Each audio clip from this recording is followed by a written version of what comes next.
Mr. Hassan, where is that bastard? Lock up sir.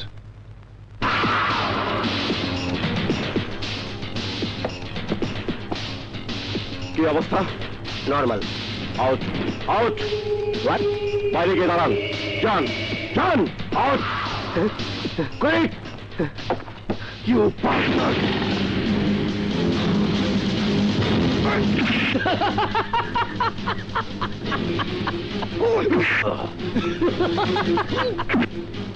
OC নুরুদ্দিনকে তোরাই খুন করেছিস তাই না? বল তোর কারা, কার তুমি খুন করেছিস? বল।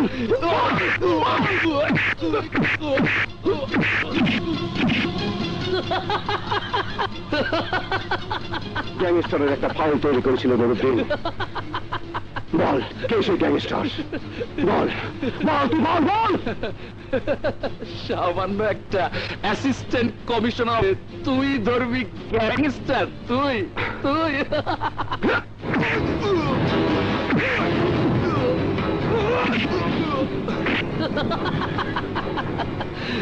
এই অফিসার, লিটল স্টারের গায়ে তুই হাত দিয়েছিস, এর ফল তুই পাবি পাবি।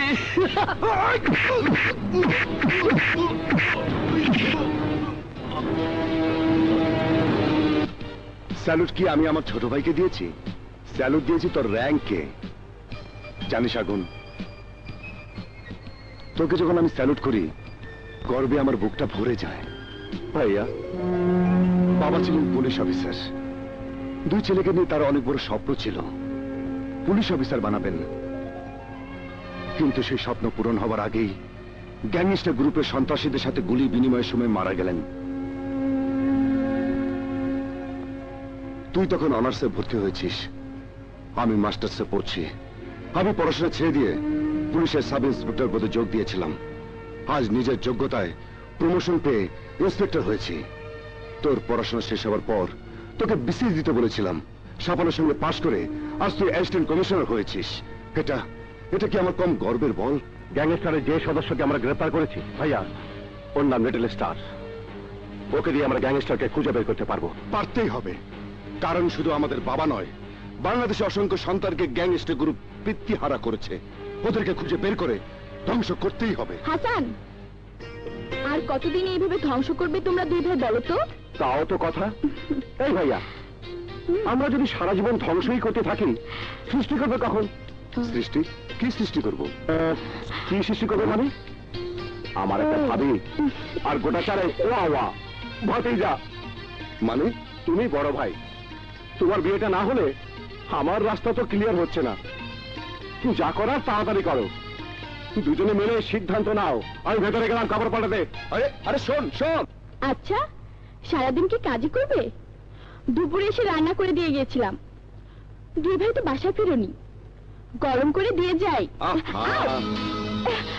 তরকারি মতিও গরম করতে পারবে। আমার কষ্ট বোঝো তুমি? আমি না বুঝলে তোমার কষ্ট আর কে বুঝবে বলো?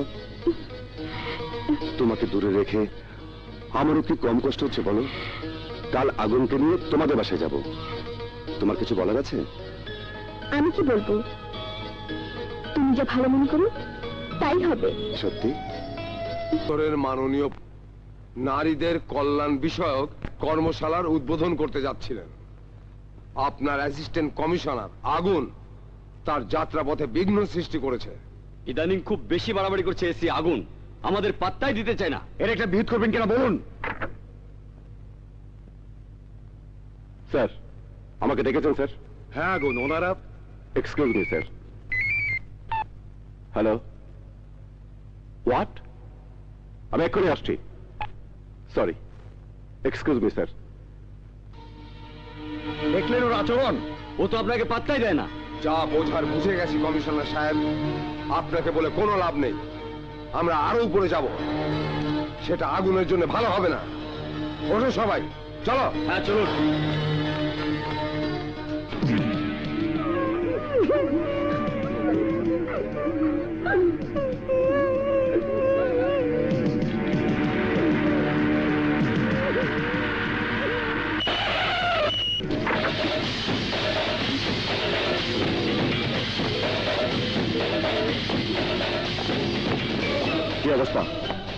স্যার, লিটল স্টার বাচ্চার মুক্তি দাবি করেছে, নইলে দড়িতে আগুন দিয়ে দেবে। দড়ির মাথায় গাড়ির নিচে বোম।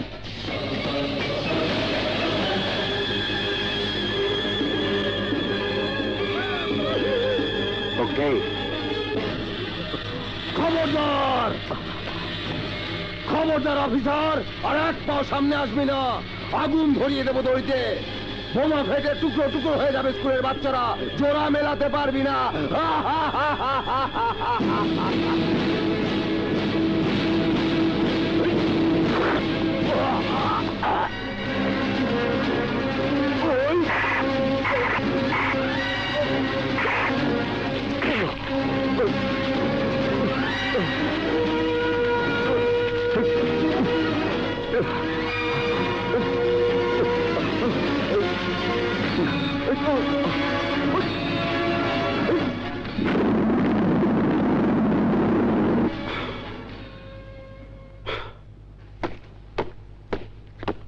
আগে বাচ্চাগুলোকে তাদের বাবা মার কাছে পৌঁছে দেবে, তারপর রিপোর্ট তৈরি করবে।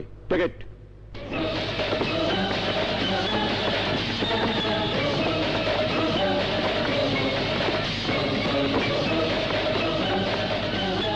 আপনারা বসুন। কমিশনার সাহেব, আমি এই জেলার দায়িত্বপ্রাপ্ত। এই জেলার ঘটে যাওয়া প্রতিটি বিষয় আমাকেই দেখতে হয়। আপনার অ্যাসিস্ট্যান্ট কমিশনার আগুন জনকল্যাণকে অপমান করেছে। ভুল বুঝবেন না মাননীয়, সন্ত্রাসীদের সঙ্গে গুলি বিনিময়ের সময় 3 জন নিরীহ পথচারী আহত হয়েছিল। তাদেরকে অ্যাম্বুলেন্সে দিয়ে আগুন হাসপাতালে যাচ্ছিল। 3 জন নিরীহ পথচারীর জন্য আগুন আমার রাস্তা আটকাতে পারে না।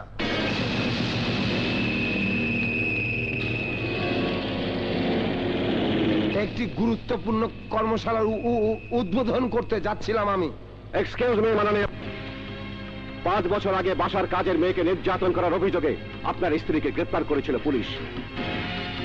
অনেক তদবির করে আপনার স্ত্রীকে আপনি ছাড়িয়ে নিয়েছিলেন। এসব অবান্তর কথা বলে কি বোঝাতে চাচ্ছ তুমি? বুঝতে পারছেন না? বুঝতে পারছেন না? উনি বুঝতে পারছেন না আমি কি বোঝাতে চাই। যার বাসার কাজের মেয়ে নির্যাতিতা হয়, যার বাসার কাজের মেয়ে গর্ভবতী হয়ে আত্মহত্যা করে, উনি নারীদের কল্যাণে কোন কর্মশালার উদ্বোধন করবেন? কোন কর্মশালার? কি? এই তুমি বানারো এই! অপমান!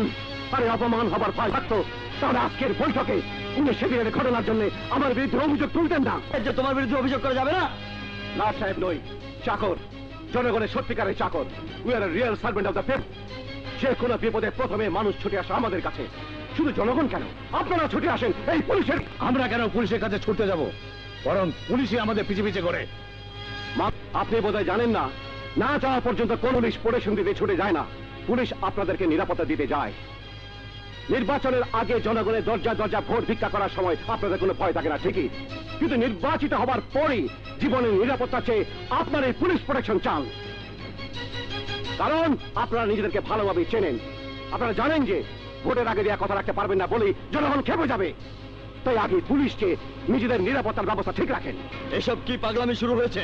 পাগলামি আমি করছি না স্যার, পাগলামি করছেন আপনারা। যে জনগণের কথা বলে আপনারা রাজনীতি করেন, সেই জনগণকে সংকটে ঠেলে দিয়ে আপনাদের নিজেদের পথ পরিষ্কার রাখতে চান। চুপ বেয়াদব! এই বেয়াদবের বাচ্চা বেয়াদব! বেয়াদবি করেছিলি বলে স্কুল থেকে ফোর্স টিসি দিয়ে তোকে তাড়িয়ে দিয়েছিল, মনে নেই?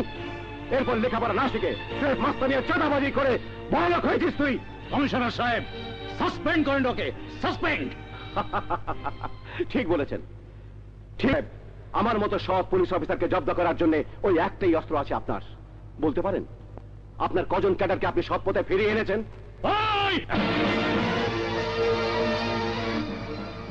ওনার বায়োডাটা আমার মুখস্থ আছে। 5 বার দল বদল করেছেন উনি। দল বদল করতে করতে এবার হয়ে, কিন্তু সবাই জানে ওনার অনেক অবৈধ ব্যবসা। 10 বছর আবার ঝালমুড়ি বিক্রি করতে কলেজের সামনে। ইলেকশন করার এত টাকা উনি পেলেন কোথায়? কোথায়? আগুন, আগুন, শান্ত হও, শান্ত হও। Why sir, why? কেন শান্ত হবো? কেন? আপনি মাস্টার্স করে নিজের যোগ্যতায় পুলিশ কমিশনার হয়েছেন। আমি মাস্টার্স পাস করেছি। এই ডিপার্টমেন্টে একজন অফিসার নেই, আন্ডার গ্রাজুয়েট। অথচ এরা আমার অসংখ্য স্কুল কলেজ জীবনের বন্ধুদের হাতে অস্ত্র তুলে দিয়েছে, ক্যাডার বানিয়েছে। ক্যাডারের জোরে আজ নেতাগিরি ফলাচ্ছে। এইসব অশিক্ষিত সমাজ বিরোধীদের কথায় কেন আমার সাসপেন্ড হবে? কেন আমি সাসপেন্ড হবো? আমি বাধ্য আগে ডিসমিস করতে। Who the hell you are to dismiss me? আমাকে ডিসমিস করার কোনো ক্ষমতা নেই আপনার। আমি আপনার আন্ডারে চাকরি করি না। আমি চাকরি করি স্বরাষ্ট্র মন্ত্রণালয়ের আন্ডারে। হোয়াট? তুমি জানো না আমরা জনগণের প্রতিনিধি? মাত্র 5 বছরের জন্য, তারও কোনো গ্যারান্টি নেই। যে কোনো সময় জনগণ খেপে গিয়ে আপনাকে ক্ষমতাচ্যুত করতে পারে, কিন্তু আমি আরো 30 বছর এই পোশাক পরে জনগণের সেবা করতে পারি। আমাকে ডিসমিস করার কোনো ক্ষমতা নেই আপনার, কিন্তু আমি আর গোলামের চাকরি করবো না। করবো না, এই গোলামের চাকরি করবো না, করবো না। I am resigning from this job. আগুন, সরি স্যার, সরি সরি। এবার সবাই খুশি হয়েছেন তো? যান, আনন্দ করুন, ফুর্তি করুন, এনজয় এনজয়।